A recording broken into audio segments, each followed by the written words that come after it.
प्रेम और प्रेम में बहुत भेद है, क्योंकि प्रेम बहुत तलों पर अभिव्यक्त हो सकता है। जब प्रेम अपने शुद्धतम रूप में प्रकट होता है अकारण बेशर्ते, तब मंदिर बन जाता है। और जब प्रेम अपने अशुद्धतम रूप में प्रकट होता है वासना की भांति, शोषण और हिंसा की भांति, ईर्ष्या द्वेष की भांति, आधिपत्य पजेशन की भांति, तब कारागृह बन जाता है। कारागृह का अर्थ है जिससे तुम बाहर होना चाहो और हो ना सको। कारागृह का अर्थ है जो तुम्हारे व्यक्तित्व पर सब तरफ से बंधन की भांति बोझिल हो जाए, जो तुम्हें विकास न दे, छाती पर पत्थर की तरह लटक जाए और तुम्हें डुबाए। कारागृह का अर्थ है जिसके भीतर तुम तड़प जाओ मुक्त होने के लिए और मुक्त न हो सको। द्वार बंद हो, हाथ पैरों पर जंजीरें पड़ी हो, पंख काट दिए गए हो। कारागृह का अर्थ है जिसके ऊपर और जिससे पार जाने का उपाय न सूझे। मंदिर का अर्थ है जिसका द्वार खुला हो, जैसे तुम भीतर आए हो वैसे ही बाहर जाना चाहो तो कोई प्रतिबंध न हो, कोई पैरों को पकड़े ना। भीतर आने के लिए जितनी आजादी थी उतनी ही बाहर जाने की आजादी हो। मंदिर से तुम बाहर न जाना चाहोगे, लेकिन बाहर जाने की आजादी सदा मौजूद है। कारागृह से तुम हर क्षण बाहर जाना चाहोगे और द्वार बंद हो गया और निकलने का मार्ग न रहा। मंदिर का अर्थ है जो तुम्हें अपने से पार ले जाए, जहाँ से अतिक्रमण हो सके, जो सदा और ऊपर ले जाने की सुविधा दे।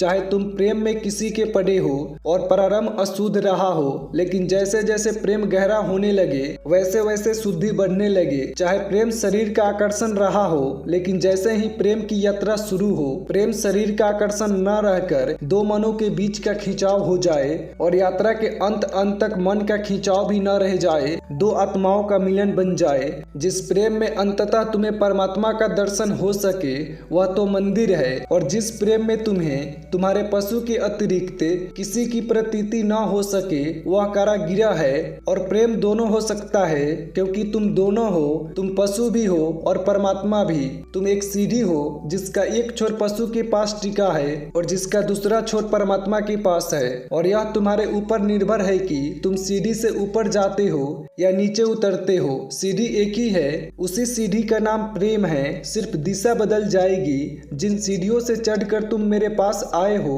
उन्हीं सीढ़ियों से उतरकर तुम मुझसे दूर भी जाओगे। सीढ़ियां वही होंगी, तुम भी वही होगे, पैर भी वही होंगे। पैरों की शक्ति जैसे आने में उपयोग आई है वैसे ही जाने में भी उपयोग होगी। सब कुछ वही होगा, सिर्फ तुम्हारी दिशा बदल जाएगी। एक दिशा थी जब तुम्हारी आंखें ऊपर लगी थी आकाश की तरफ और पैर तुम्हारी आंखों का अनुसरण कर रहे थे। दूसरी दिशा होगी, तुम्हारी आंखें जमीन पर लगी होंगी नीचाइयों की तरफ और तुम्हारे पैर उसका अनुसरण कर रहे होंगे। साधारणतया प्रेम तुम्हें पशु में उतार देता है, इसलिए तो प्रेम से लोग इतने भयभीत हो गए हैं। घृणा से भी इतने नहीं डरते जितने प्रेम से डरते हैं। शत्रु से भी इतना भय नहीं लगता जितना मित्र से भय लगता है, क्योंकि शत्रु क्या बिगाड़ लेगा। शत्रु और तुम में तो बड़ा फासला है, दूरी है, लेकिन मित्र बहुत कुछ बिगाड़ सकता है। और प्रेमी तो तुम्हें बिल्कुल नष्ट कर सकता है, क्योंकि तुमने इतने पास आने का अवसर दिया है। प्रेमी तो तुम्हें बिल्कुल नीचे उतार सकता है, नरकों में। इसलिए प्रेम में लोगों को नरक की पहली झलक मिलती है। इसलिए तो लोग भाग खड़े होते हैं प्रेम की दुनिया से, भगोड़े बन जाते हैं। सारी दुनिया में धर्मों ने सिखाया है प्रेम से बचो।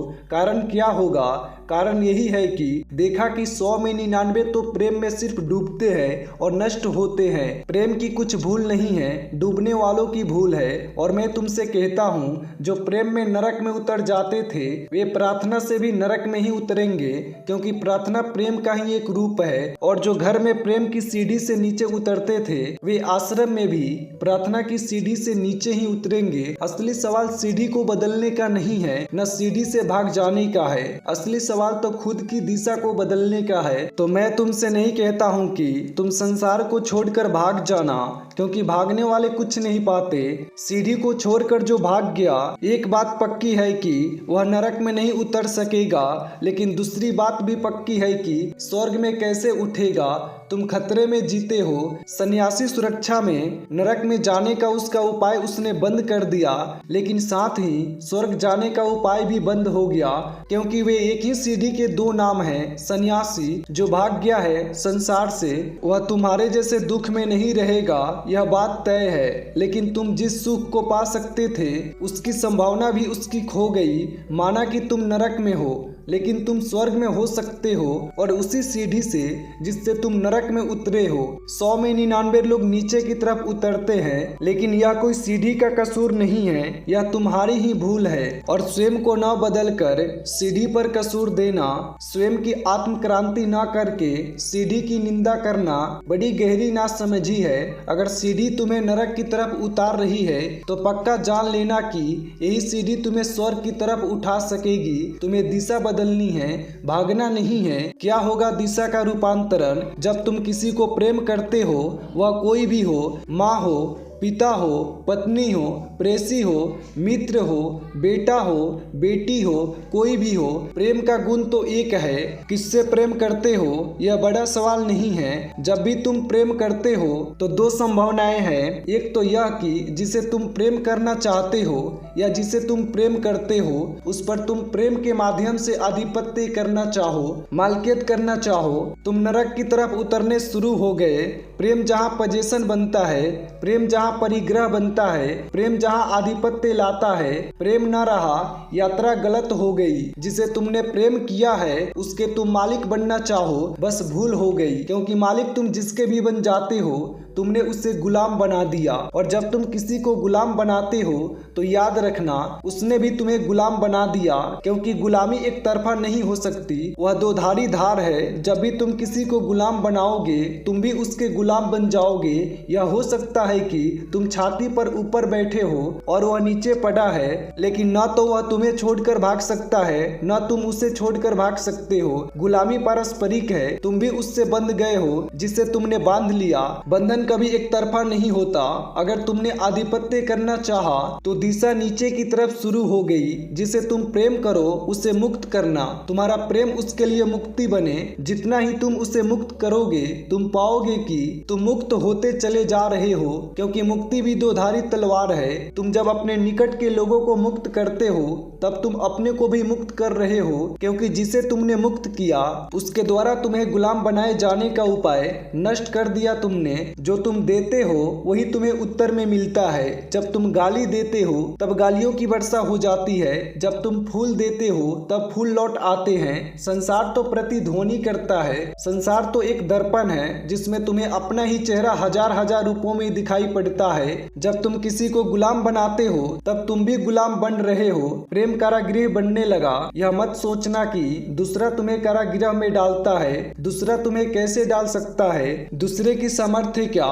तुम ही दूसरे को कारागृह में डालते हो, तब तुम कारागृह में पड़ते हो। यह साझेदारी है। तुम उसे गुलाम बनाते हो, वह तुम्हें गुलाम बनाता है। पति पत्नियों को देखो, वे एक दूसरे के गुलाम हो गए हैं। और स्वभावतः जो तुम्हें गुलाम बनाता है उसे तुम प्रेम कैसे कर पाओगे? भीतर गहरे में रोष होगा, क्रोध होगा, गहरे में प्रतिशोध का भाव होगा, और वह हजार हजार ढंग से प्रकट होगा।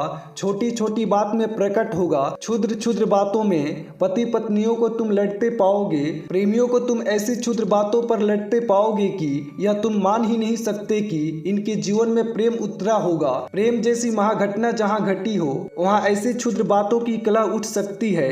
यह क्षुद्र बातों की कलह बता रही है कि सीढ़ी नीचे की तरफ लग गई है। जब भी तुम किसी पर आधिपत्य करना चाहोगे तुमने प्रेम की हत्या कर दी। प्रेम का शिशु पैदा भी न हो पाया, गर्भपात हो गया, अभी जन्मा भी ना था कि तुमने गर्दन दबा दी। प्रेम खिलता है मुक्ति के आकाश में। प्रेम का जन्म होता है स्वतंत्रता के परिवेश में। कारागृह में प्रेम का जन्म नहीं होता, वहाँ तो प्रेम की कब्र बनती है। और जब तुम दूसरे पर आधिपत्य करोगे तब तुम धीरे धीरे पाओगे प्रेम तो ना मालूम कहाँ तिरोहित हो गया, और प्रेम की जगह कुछ बड़ी विकृतियां छूट गई। ईर्षा, जब तुम दूसरे पर आधिपत्य करोगे तब ईर्षा पैदा हो जाएगी। अगर तुम्हारी पत्नी किसी के साथ थोड़ी हंस कर भी बोल रही है, प्राण कपित हो गए। यह तो पत्नी तुम्हारे कारागृह के बाहर जाने के लिए कोई झरोखा बना रही है। यह तो सेंध मालूम पड़ती है, दीवार तोड़कर बाहर निकलने का उपाय है। तुम्हारी पत्नी और किसी और के साथ हंसे, तुम्हारी पत्नी और किसी और से बात करे, तुम्हारा पति किसी और स्त्री के सौंदर्य का गुणगान करे। नहीं, यह असंभव है, क्योंकि यह तो प्रथम से ही खतरा है। यह तो स्वतंत्र होने की चेष्टा है। इसको पहले ही प्रेमी मार डालते हैं, तब ईर्ष्या का जन्म होता है। और ध्यान रखना, अगर तुम एक स्त्री को प्रेम करते हो, वस्तुतः उस स्त्री के द्वारा तुम सभी स्त्रियों को प्रेम करते हो। वह स्त्री प्रतिनिधि है, वह प्रतीक है। उस स्त्री में तुमने स्त्रैणता को प्रेम किया है। जब तुम किसी एक पुरुष को प्रेम करते हो तो उस पुरुष में तुमने सारे जगत के पुरुषों को प्रेम कर लिया, जो आज मौजूद है, जो कभी मौजूद थे, जो कभी मौजूद होंगे। व्यक्तित्व तो ऊपर ऊपर है, भीतर तो शुद्ध ऊर्जा है, पुरुष होने की या स्त्री होने की। जब तुम एक स्त्री के सौंदर्य का गुणगान करते हो, तब यह कैसे हो सकता है कि सौंदर्य को परखने वाली ये आंखें राह से गुजरती दूसरी स्त्री को जब वह सुंदर हो तो उसमें सौंदर्य ना देखे? यह कैसे हो सकता है? यह तो असंभव है। लेकिन इस सौंदर्य के देखने में कुछ पाप नहीं है। यह कैसे हो सकता है कि जब तुमने एक दिए में रोशनी देखी और आह्लादित हुए तो दूसरे दिए में रोशनी देखकर तुम आह्लादित न हो जाओ? लेकिन एक स्त्री कोशिश करेगी कि तुम्हें अब सौंदर्य कहीं और दिखाई न पड़े, और एक पुरुष कोशिश करेगा अब स्त्री को यह संसार पुरुष से शून्य हो जाए, बस मैं ही एक पुरुष दिखाई पड़ूं। तब एक बड़ी संकटपूर्ण स्थिति पैदा होती है। स्त्री कोशिश में लग जाती है इस पुरुष को कहीं कोई सुंदर स्त्री दिखाई न पड़े। धीरे धीरे यह पुरुष अपनी संवेदनशीलता को मारने लगता है, क्योंकि संवेदनशीलता रहेगी तो सौंदर्य दिखाई पड़ेगा। सौंदर्य का किसी ने ठेका नहीं लिया है, जहां होगा वहां दिखाई पड़ेगा। और अगर प्रेम स्वतंत्र हो तो हर जगह, हर सौंदर्य में इस व्यक्ति को अपनी प्रेसी दिखाई पड़ेगी और प्रेम गहरा होगा। लेकिन स्त्री काटेगी संवेदनशीलता को, पुरुष काटेगा स्त्री की संवेदनशीलता को, दोनों एक दूसरे की संवेदना को मार डालेंगे। और जब पुरुष को कोई भी स्त्री सुंदर नहीं दिखाई पड़ेगी तो तुम सोचते हो घर में जो स्त्री बैठी है वह सुंदर दिखाई पड़ेगी? वह सबसे ज्यादा कुरूप स्त्री हो जाएगी। उसी के कारण सौंदर्य का बोध ही मर गया। तो तुम सोचते हो जिस स्त्री को कोई पुरुष सुंदर दिखाई ना पड़ेगा उसे घर का पुरुष सुंदर दिखाई पड़ेगा। जब पुरुष ही सुंदर नहीं दिखाई पड़ते तो इस भीतर का जो पुरुषत्व है वह भी अब आकर्षण नहीं लाता। तुम ऐसा ही समझो कि तुमने तय कर लिया हो कि तुम जिस स्त्री को प्रेम करते हो बस उसके पास ही श्वास लोगे, शेष समय श्वास बंद रखोगे।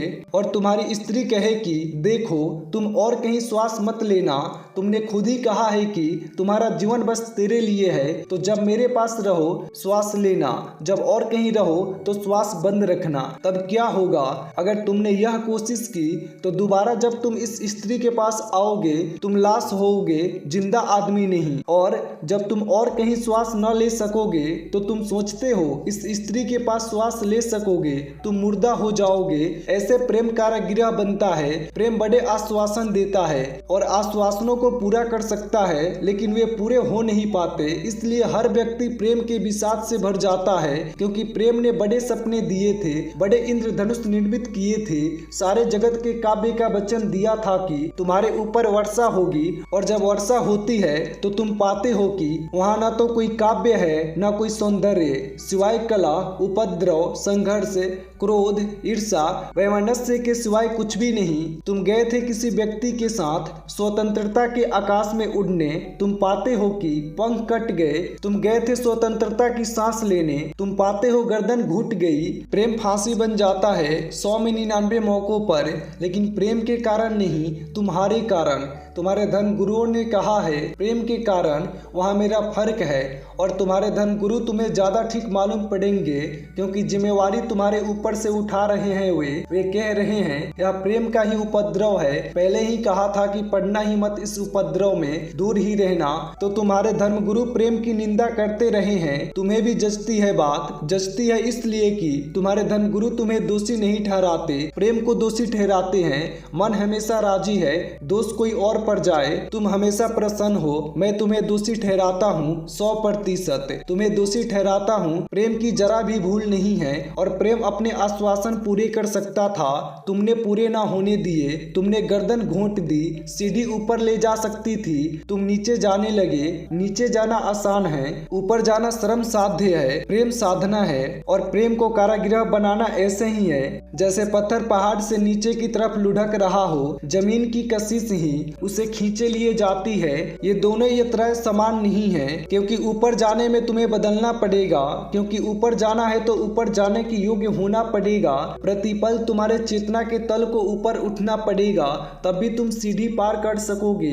नीचे गिरने में तो कुछ भी नहीं करना पड़ता। मुल्ला नसरुद्दीन अपने बेटों के लिए एक साइकिल खरीद लाया था, 2 बेटे, तो उसने कहा कि दोनों आधा आधा साइकिल से खेलना, कोई झगड़ा खड़ा ना हो। एक दिन उसने देखा कि बड़ा बेटा बार बार ऊपर टेकरी पर जाता है और वहां से साइकिल पर बैठकर नीचे आता है। कई बार उसे टेकरी से साइकिल पर बैठे हुए देखा तो उसने बुलाकर कहा कि मैंने कहा था छोटे बेटे को भी आधा आधा। उसने कहा आधा ही आधा कर रहे हैं। छोटा बेटा ऊपर की तरफ ले जाता है साइकिल, हम ऊपर से नीचे की तरफ लाते हैं आधा आधा। अब पहाड़ी पर साइकिल को ले जाना, चढ़ने का तो सवाल ही नहीं। किसी तरह हाँफता हुआ छोटा बेटा ऊपर तक पहुंचा देता है और बड़ा बेटा उस पर बैठकर नीचे की यात्रा कर लेता है। समान नहीं है, आधी आधी नहीं है यात्रा।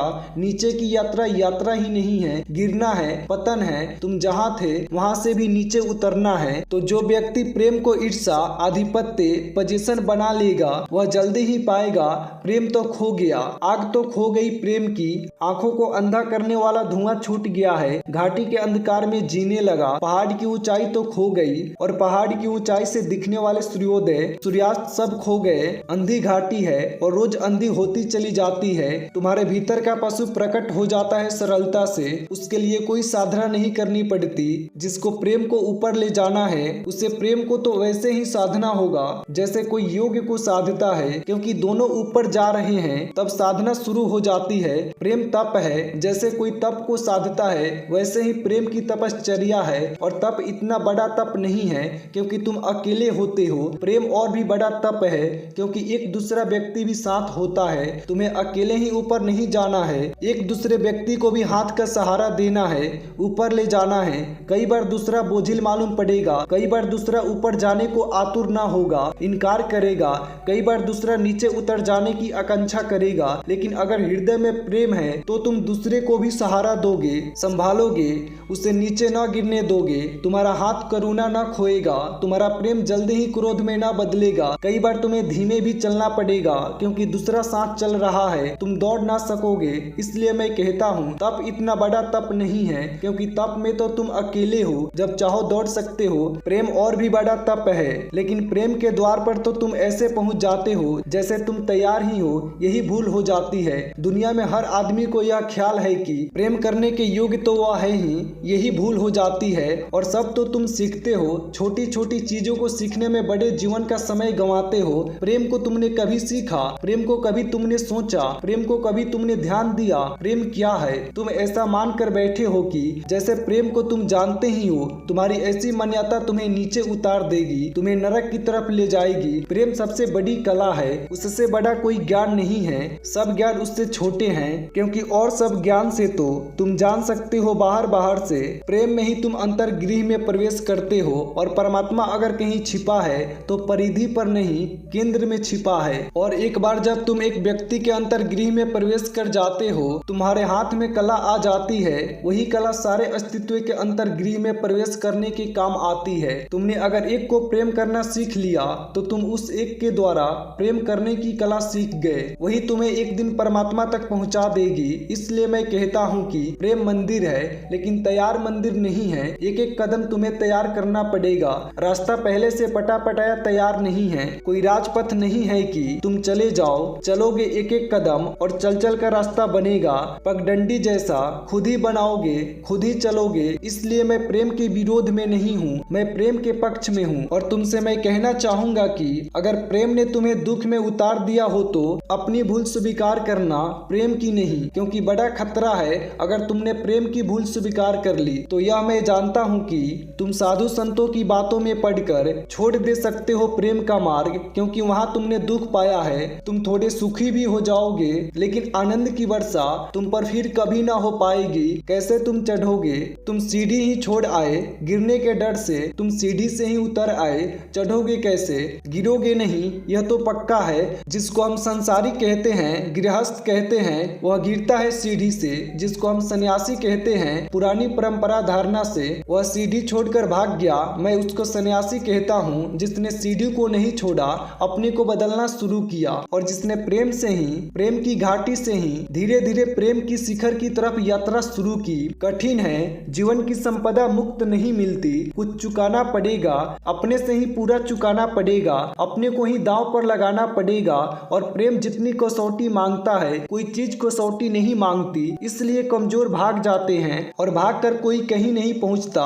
प्रेम के द्वार से गुजरना ही होगा। हाँ, उसके पार जाना है, वहीं रुक नहीं जाना है। वह सिर्फ द्वार है। जापान में एक मंदिर है, वैसे ही सब मंदिर होने चाहिए। वह मंदिर सिर्फ एक द्वार है, उसमें कोई दीवार नहीं है और भीतर कुछ भी नहीं है, सिर्फ एक द्वार है। मंदिर एक द्वार है, किसी अज्ञात लोक की तरफ खुलता है। अतीत पीछे छूट जाता है, भविष्य की तरफ खुलता है, समय पीछे छूट जाता है, कालातीत की तरफ खुलता है, क्षुद्र क्षणभंगुर पीछे छूट जाता है, शाश्वत के प्रति खुलता है। लेकिन सिर्फ एक द्वार है। जो मंदिर में रुक गया वह ना समझ है। मंदिर कोई रुकने की जगह नहीं, पड़ाव कर लेना, रात भर के लिए विश्राम कर लेना, लेकिन सुबह यात्रा पर निकल जाना है। प्रेम को कैसे मंदिर बनाओगे? आधिपत्य मत करना, जिससे प्रेम करो उस प्रेम के आसपास ईर्ष्या को खड़े मत होने देना। जिसको प्रेम करो उससे अपेक्षा मत करना, कुछ दे सको देना, मांगना मत, और तुम पाओगे प्रेम रोज गहरा होता है, रोज ऊपर उठता है, और तुम पाओगे कि धीरे धीरे नए पंख उगने लगे तुम्हारे जीवन में। चेतना नई यात्रा पर जाने के लिए समर्थ होने लगी। लेकिन इन भूलों के प्रति सजग रहना, ये भूलें बिल्कुल सामान्य हैं, और तुम प्रेम में पड़ते भी नहीं कि ये भूलें शुरू हो जाती है। तुम अपेक्षा शुरू कर देते हो, जहां अपेक्षा की वहां सौदा शुरू हो गया, प्रेम ना रहा। तुम जिसको प्रेम करो उसे स्वयं होने की पूरी स्वतंत्रता देना। कई बार मौके होंगे, बहुत सी बातें होंगी जो तुम न चाहोगे, लेकिन तुम्हारी चाह का सवाल क्या है? दूसरा व्यक्ति पूरा व्यक्ति है। अपनी निजता में तुम हो कौन? वह जैसा है तुम उसे प्रेम करने के अधिकारी हो, लेकिन तुम उसे काट छांट मत करना। तुम यह मत कहना कि तू ऐसा हो जा तब हम तुझे प्रेम करेंगे। एक महिला मेरे पास आती है, प्रेम विवाह किया था, लेकिन एक छोटी सी बात पर सब नष्ट हो गया कि पति सिगरेट पीते हैं। वह यह बर्दाश्त नहीं कर सकती, उनके मुंह से बास आती है, रात उनके साथ सो नहीं सकती। दूसरे कमरे में पति सोते हैं। 20 साल इस छोटी सी बात की कला में बीत गए हैं कि पति पर जिद है कि वह सिगरेट छोड़े, पति की भी जिद है कि पत्नी चाहे छूट जाए, सिगरेट नहीं छूट सकती। और दोनों में प्रेम थे, और माँ बाप के विरोध में शादी की थी। शादी बड़ी मुश्किल थी। दोनों अलग अलग जाति के हैं, अलग धर्मों के हैं, दोनों के परिवार विरोध में थे। सब दांव पर लगाकर शादी की थी, और सब दांव सिगरेट पर लग गया। मैंने उन्हें कहा, तुम कभी यह भी तो सोचो कि तुमने किस छोटी सी बात के लिए सब खो दिया है। लेकिन अहंकार प्रबल है, और पत्नी कहती है कि मैं अपनी शर्त से नीचे उतरने को राजी नहीं हूँ। 20 साल गए और जिंदगी चली गई। लेकिन जब तुम किसी एक व्यक्ति को प्रेम करते हो, समझ लो उसे पायरिया हो जाए तो क्या करोगे? उसके मुंह से थोड़ी बास आने लगे तो क्या करोगे? क्या प्रेम इतना छोटा है कि उतनी सी बास न झेल सकेगा? समझो कि कल वो आदमी बीमार हो जाए, लंगड़ा लूला हो जाए, बिस्तर से लग जाए तो तुम क्या करोगे? कल बूढ़ा होगा, शरीर कमजोर होगा तो तुम क्या करोगे? प्रेम बेशर्त है। प्रेम सभी सीमाओं को पार करके मौजूद रहेगा, सुख में, दुख में, जवानी में, बुढ़ापे में। सिगरेट को पत्नी नहीं झेल पाती। प्रेम सिगरेट से छोटा मालूम पड़ता है, सिगरेट बड़ी मालूम पड़ती है। उसके लिए प्रेम खोने को राजी है, लेकिन प्रेम के लिए सिगरेट की बास झेलने को राजी नहीं है। पति पत्नी से दूर रहने को राजी है, लेकिन सिगरेट छोड़ने को राजी नहीं है। धुआं बाहर भीतर लेना ज्यादा मूल्यवान मालूम पड़ता पड़ता है, पत्नी कौड़ी की मालूम पड़ती है,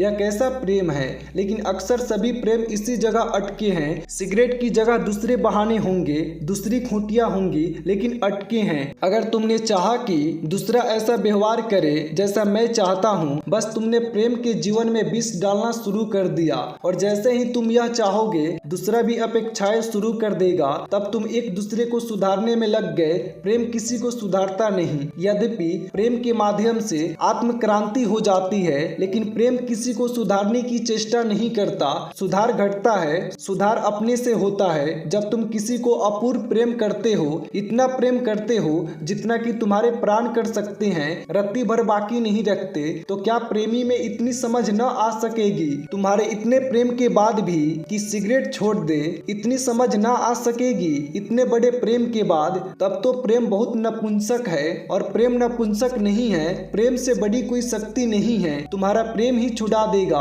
लेकिन अपेक्षा मत करना। अपेक्षा की कि घाटी की तरफ तुम उतरने लगे, अपेक्षा की और सुधारना चाहा कि बस मुसीबत हो गई। छोटे छोटे बच्चे तुम्हारे घर में पैदा होंगे, उनको तुम प्रेम करते हो, लेकिन प्रेम से ज्यादा उनकी सुधार की चिंता बनी रहती है। बस उसी सुधार में तुम्हारा प्रेम मर जाता है। कोई बच्चा अपने माँ बाप को कभी माफ नहीं कर पाता, नाराजगी आखिर तक रहती है, पैर भी छू लेता है क्योंकि उपचार है, छूना पड़ता है। लेकिन भीतर माँ बाप दुश्मन ही मालूम होते रहते हैं, क्योंकि ऐसी छोटी छोटी चीजों पर उन्होंने बच्चे को सुधारने की कोशिश की। बच्चे को क्या समझ में आता है? उसे समझ में आता है कि जैसा मैं हूँ वैसा प्रेम के युग नहीं, जैसा मैं हूँ उतना काफी नहीं, जैसा मैं हूँ उसको काटना पीटना बनाना पड़ेगा, तब प्रेम के युग हो पाऊंगा। बच्चे को इसमें निंदा का स्वर मालूम पड़ता है, निंदा का स्वर है। ध्यान रखना, प्रेम सिर्फ प्रेम करता है, किसी को सुधारना नहीं चाहता। और प्रेम बड़े सुधार पैदा करता है। प्रेम की छाया में बड़ी क्रांतियां घटती है। अगर माँ बाप ने बच्चे को सच में प्रेम किया है, बस काफी है। उतना प्रेम ही उसे संभालेगा, उतना प्रेम ही उसे गलत जाने से रोकेगा, उतना प्रेम ही जब भी वह राह से नीचे उतरने लगेगा मार्ग में बाधा बन जाएगा।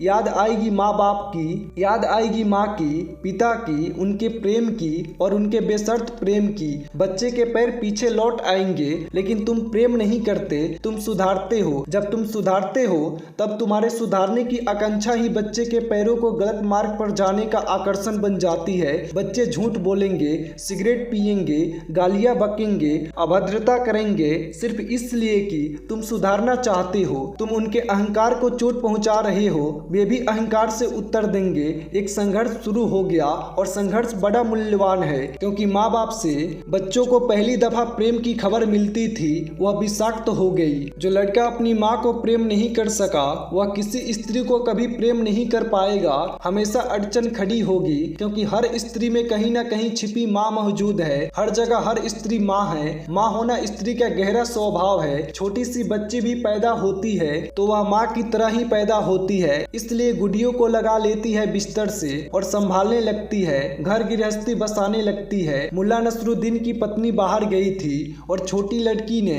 जिसकी उम्र केवल 7 साल है, उस दिन भोजन की टेबल पर सारा कार्यभार संभाल लिया था और बड़ी गुरु गंभीरता से एक प्रौढ़ स्त्री का काम अदा कर रही थी। लेकिन उससे छोटा बच्चा 5 साल का, उसे यह बात न जच रही थी, तो उसने कहा कि अच्छा मान लिया कि तुम माँ हो, लेकिन मेरे एक सवाल का जवाब दो कि 7 में 7 का गुना करने से कितने होते हैं? उस लड़की ने गंभीरता से कहा, मैं काम में उलझी हूँ, तुम डैडी से पूछो। छोटी सी बच्ची, लेकिन हर लड़की माँ पैदा होती है और हर पुरुष अंतिम जीवन के क्षण तक भी छोटा बच्चा बना रहता है। कोई पुरुष कभी छोटे बच्चे के पार नहीं जाता। हर पुरुष की आकांक्षा स्त्री में माँ को खोजने की होती है और स्त्री की आकांक्षा पुरुष में बच्चे को खोजने की होती है। इसलिए जब कोई एक पुरुष एक स्त्री को गहरा प्रेम करता है तो वह छोटे शिशु जैसा हो जाता है और प्रेम के गहरे क्षण में स्त्री माँ जैसी हो जाती है। उपनिषद के ऋषियों ने आशीर्वाद दिया है नवविवाहित युगलों को कि तुम्हारे 10 बच्चे पैदा हो और अंत में 11वां तुम्हारा पति तुम्हारा बेटा हो जाए। उन्होंने बड़ी ठीक बात कही है। लेकिन माँ से अगर बच्चे को प्रेम की सीख न मिल पाई, बेशर्त प्रेम की, फिर कहाँ सीखेगा? पहली पाठशाला ही चूक गई। और अगर लड़की को अपने बाप से से प्रेम ना मिल पाया वह किसी भी पुरुष को प्रेम ना कर पाएगी। कुआं पहले झरने पर ही जहरीला हो गया और फिर जब तुम प्रेम से उलझन में पड़ते हो तब तुम्हारे साधु सन्यासी खड़े हैं सदा तैयार की जब तुम उलझन में पड़ो वे कह दें हमने पहले ही कहा था कि बचना कामिनी कांचन से कि स्त्री सब दुख का मूल है। वे कहेंगे हमने पहले ही कहा था कि स्त्री नरक की खान है। तुम्हारे शास्त्र भरे पड़े हैं स्त्रियों की निंदा से, पुरुषों की निंदा नहीं है, क्योंकि किसी स्त्री ने शास्त्र नहीं लिखा। नहीं तो इतनी ही निंदा पुरुषों की होती, क्योंकि स्त्री भी तो उतने ही नरक में जी रही है जितने नरक में तुम जी रहे हो। लेकिन चूंकि लिखने वाले सब पुरुष थे, पक्षपात था, स्त्रियों की निंदा है। किसी तुम्हारे संत पुरुषों ने नहीं कहा कि पुरुष नरक की खान, स्त्रियों के लिए तो वह भी नरक की खान है। अगर स्त्रियां पुरुष के लिए नरक की खान है, नरक दोनों साथ साथ जाते हैं हाथ में हाथ। अकेला पुरुष तो जाता नहीं, अकेली स्त्री तो जाती नहीं। लेकिन चूंकि स्त्रियों ने कोई शास्त्र नहीं लिखा, स्त्रियों ने ऐसी भूल ही नहीं की शास्त्र वगैरह लिखने की। चूंकि पुरुषों ने लिखे हैं इसलिए सभी शास्त्र पॉलिटिकल है, उसमें राजनीति है, वे पक्षपात से भरे हैं।